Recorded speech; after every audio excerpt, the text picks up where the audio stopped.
Les entreprises béninoises sont désormais mieux aguerries pour exporter leur production vers les États-Unis et la CEDEAO. À la faveur d'un atelier national organisé dans le pays, ces entreprises ont pu comprendre les nouveaux enjeux du commerce international. De manière spécifique, elles ont été informées des règles et procédures d'exportation dans le cadre de l'AGOA, les avantages offerts par le schéma de libéralisation des échanges de la CEDEAO, sans oublier les procédures d'agrément dans le cadre des exportations vers les États membres de la CEDEAO. Ces deux instruments constituent des opportunités très importantes pour le secteur privé au regard de nombreux avantages qu'ils offrent. C'est pourquoi il convient d'informer davantage le secteur privé béninois, notamment les exportateurs, sur les avantages qu'offre l'AGOA en termes de compétitivité sur le marché américain. À ce jour, plusieurs produits fabriqués au Bénin sont convoyés vers les États-Unis, notamment la mangue séchée, le karité et le cajou.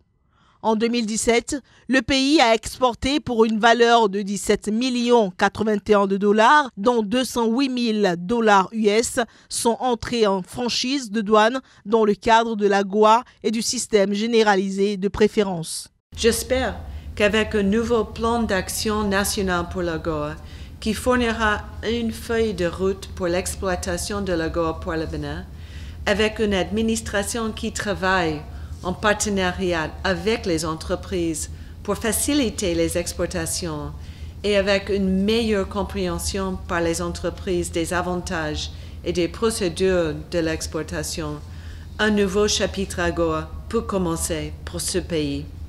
Cet atelier national est organisé dans un contexte où le Bénin s'apprête à mettre en place le club des exportateurs et le conseil des structures d'appui à l'exportation.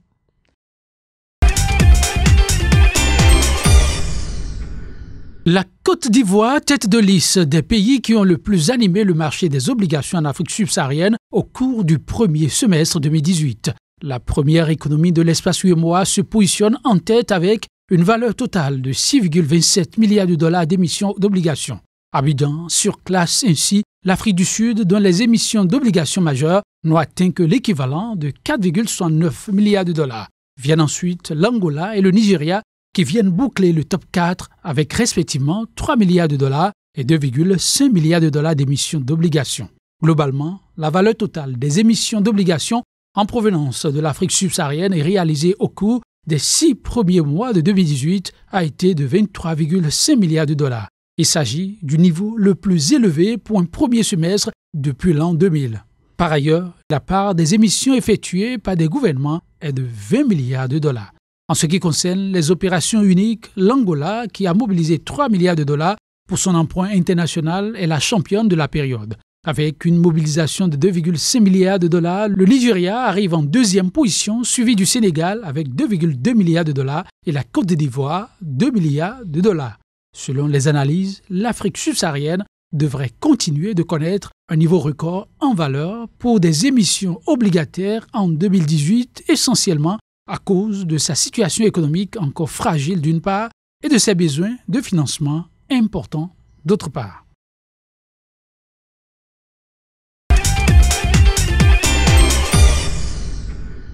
Nigeria Air est attendu d'ici à la fin de l'année 2018. Le ministre nigérian de l'Aviation, Sirika, s'est évertué à expliquer que le gouvernement avait une responsabilité morale et sociale de créer un nouveau transporteur aérien. À en croire l'autorité, le projet est en bonne voie et les tractations pour se procurer les appareils sont en cours, le côté administratif étant réglé. Le pays est en fait sans compagnie aérienne nationale depuis la fermeture de Nigeria Airways en 2003. La compagnie criblée de dettes a fini par succomber à ses difficultés financières.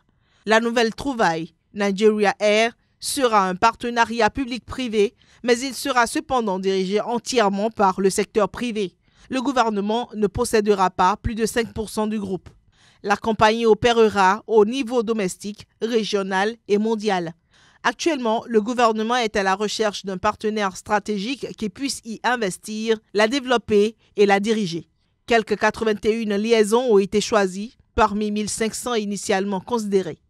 Nigeria Air, dont le slogan est « Rapprochons le Nigeria du monde », vise un début de service en décembre 2018.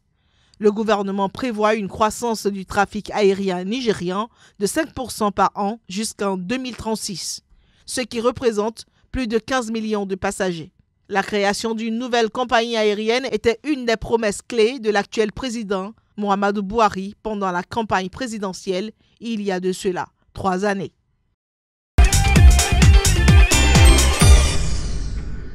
Un nouveau chemin de fer flambant neuf pour désengorger la circulation à Abuja. Conformément à l'une des promesses de campagne du président Muhammadu Buhari, le Nigeria s'est doté d'un nouveau réseau de trains légers. Cette infrastructure va desservir plusieurs destinations à Abuja et environ. Les gens qui veulent se rendre à l'aéroport pourront désormais le faire aisément. Donc ce train, la prochaine chose qu'il fera, c'est de réduire le temps de déplacement des usagers. Du moins, nous pouvons prédire l'heure à laquelle il se rendra à l'aéroport. Baptisé Abuja Light Railway, ce nouveau chemin de fer d'Abuja est le premier du genre en Afrique de l'Ouest. Il faut visiter cette région. Beaucoup d'industries sont à venir. Au moment où elles arriveront, les travailleurs auront un accès facile au travail en utilisant le train et c'est la norme mondiale. En dehors de cette nouvelle infrastructure, beaucoup d'autres projets ferroviaires sont en cours d'exécution au Nigeria.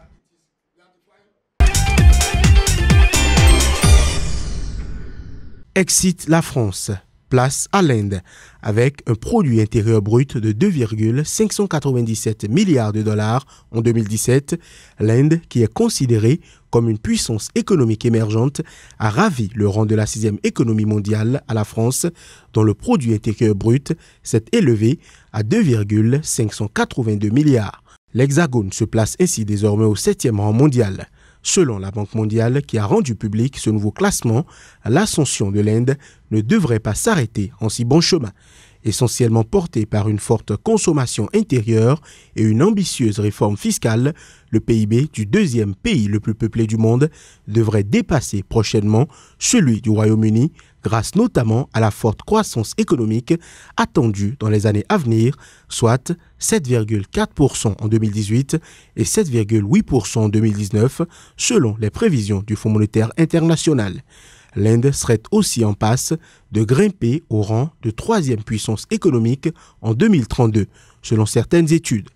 Pour sa part, l'Amérique conserve le rang de première puissance économique mondiale, devançant de loin la Chine, 2e. Le PIB américain s'est établi en 2017 à 19 391 milliards, alors que celui de son concurrent chinois a atteint 12 238 milliards. Le Japon arrive en 3e position devant l'Allemagne 4e et le Royaume-Uni 5e.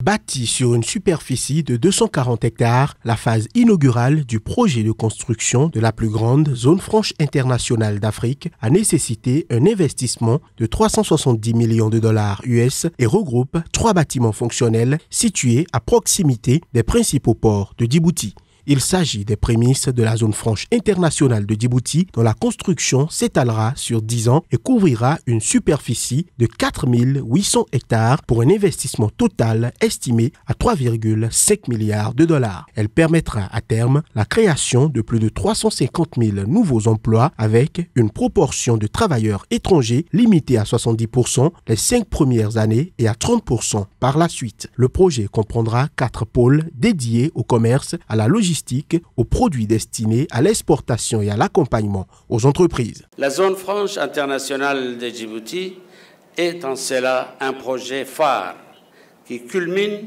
un nombre important de réalisations d'infrastructures qui ont vu le jour ces dernières années et qui vont dans le sens du renforcement de la place de Djibouti dans le commerce et les échanges internationaux. Avec cette nouvelle zone franche internationale, ce sont des opportunités économiques majeures qui s'offrent à Djibouti. Cette zone franche internationale va contribuer à attirer des investissements en permettant aux compagnies étrangères d'être exonérées de taxes et de bénéficier d'un soutien logistique de qualité. Ainsi, les sociétés étrangères pourront y installer des industries de transformation pour ajouter de la plus-value aux produits au lieu de simplement importer ou exporter des matières premières. La zone franche internationale de Djibouti c'est une contribution de 200 millions de dollars sur le produit intérieur brut, soit 11% du PIB dans la phase pilote d'exploitation de 2,4 km².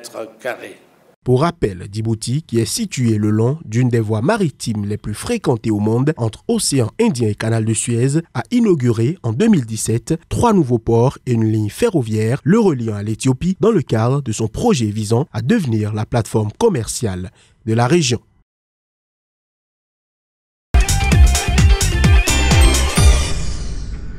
Pour la 6e année consécutive, la croissance régionale des pays membres de l'Union économique et monétaire ouest-africaine stagne au-dessus de la barre des 6%. Cette croissance s'affiche à 6,6% en 2017, en progression de 1 point de base par rapport à 2016.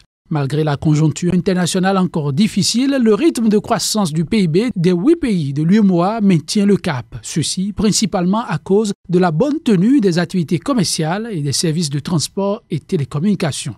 Autre facteur favorable, l'évolution des prix qui a enregistré une hausse modérée avec un taux d'inflation annuel moyen de 0,8% en 2017 contre 0,3% en 2016. Au titre de l'année 2018, le taux de croissance économique de la sous-région est attendu à 6,8%. Un défi primordial reste cependant à relever, notamment celui de parvenir à l'ajustement budgétaire nécessaire à la réduction des déficits nationaux qui sont attendus à 3% en 2019 conformément aux critères de convergence. À signaler que 3 États membres de l'UEMOA ont respecté l'ensemble des critères de convergence de premier rang en 2017, tandis qu'en 2016, aucun État n'avait respecté le critère clé relatif au solde budgétaire global.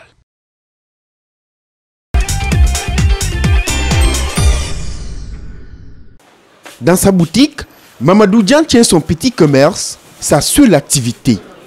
Quand il s'est installé il y a 1 an, son chiffre d'affaires quotidien était à hauteur de son souhait. Il lui permettait de payer son loyer et de faire des bénéfices. Désormais, ses comptes sont à la baisse. En cause, les clients se font rares et ceux qui viennent achètent désormais peu. Les matins, de 8h jusqu'à 9h, avant il y avait la queue, quoi. Ils viennent l'un après l'autre, on vendait. Maintenant, tu peux vendre un client. Tu vas attendre 3 minutes, tu vas attendre 10 minutes, 15 minutes pour voir un autre client. Les gens viennent acheter des petites choses, de l'huile de 300 ou une boisson de 300 ou pain 150, ce genre de choses. Les produits un peu plus chers, les clients de Mamadou préfèrent les acheter ici, à Auchan. L'enseigne française s'est installée au Sénégal il y a 4 ans, reproduisant systématiquement le modèle des marchés traditionnels du pays. Des surfaces de proximité et dans ces rayons, les prix très concurrentiels attirent désormais des clients comme Jacqueline. C'est plus pratique. Bon, vous avez tout, vous avez les prix, vous n'avez pas à demander les prix. Et également, quand on compare au marché, c'est plus propre. Donc, et on s'est rendu compte qu'à Auchan, quand même, c'est un peu moins cher. Du côté du principal syndicat des commerçants du Sénégal, Auchan pratique une concurrence déloyale. Les pratiques de prix développées par Auchan frisent le dumping. On ne peut pas comprendre qu'Auchan arrive à vendre à la moitié des prix proposés par les commerçants sur le marché. Je vous donne l'exemple sur le lait. Le lait en poudre est proposé par Auchan quasiment à 50 ou 60% moins cher de ce que les commerçants font comme prix. Les syndicats parlent de plus de 15 000 petits commerçants menacés de disparition